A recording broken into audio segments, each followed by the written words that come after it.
There are two questions at the heart of the Defend Sacred Ground campaign. Can the Council legally do what it is proposing under its Governing Act? And secondly, should they do it? Here I will cover the legal question. From my reading, what is proposed is unquestionably in breach of the Act.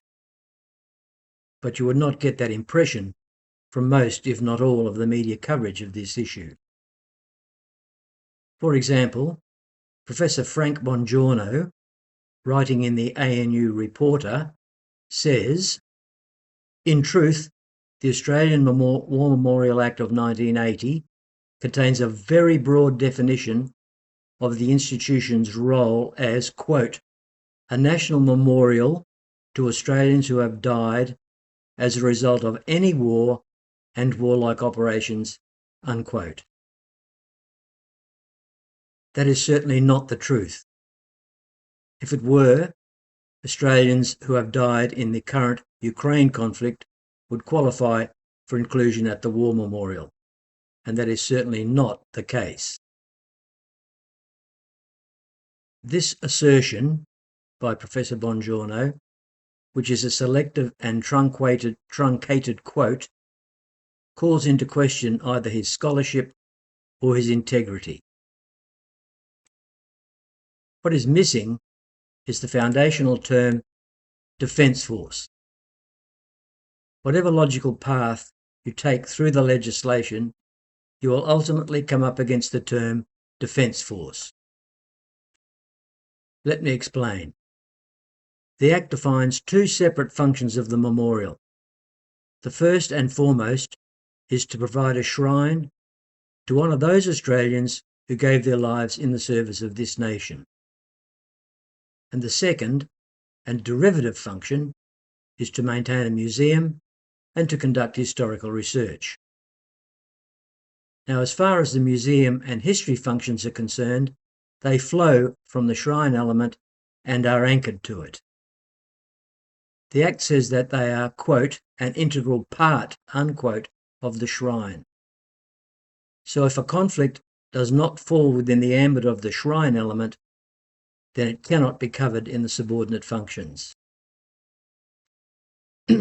As far as the shrine element is concerned, the Act says the function of the War Memorial is to, quote, maintain and develop a national memorial of Australians who have died on or as a result of active service, or as a result of any war or warlike operations in which Australians have been on active service. Now, the second subclause, the one which Bongiorno misquoted, is intended to cover civilians who died in conflicts which qualify under the Act. As defined in the Act, active service means active service in war or in warlike operations by members of the Defence Force. And, quote, the Defence Force includes any naval or military forces of the Crown raised in Australia prior to Federation, unquote. Thus, it necessarily excludes British regiments and local police forces. Therefore, for frontier conflict to be included in the War Memorial, it must have involved military units raised in Australia, that is, colonial units, not British regiments. Now, the most rigorous and comprehensive database we have of Aboriginal deaths during the colonial period is contained in the University of Newcastle massacre map. Now, I have conducted an AI search through that database and have not identified a single colonial unit involved in any frontier conflict. Now, it's possible that some of these units may have been deployed in a minor role in some of these incidents, but that would not have been war or warlike operations. That would be what we have regard as aid to the civil power. Aid to the civil power is not active service in the military sense of the term. And a good pointer to this is that no campaign medals were struck for these encounters, as would be routine for war or warlike operations.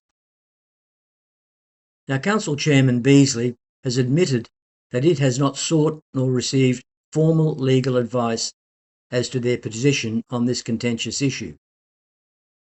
They are relying on, quote, an interpretation, unquote, which suggests that they are not confident in their legal position.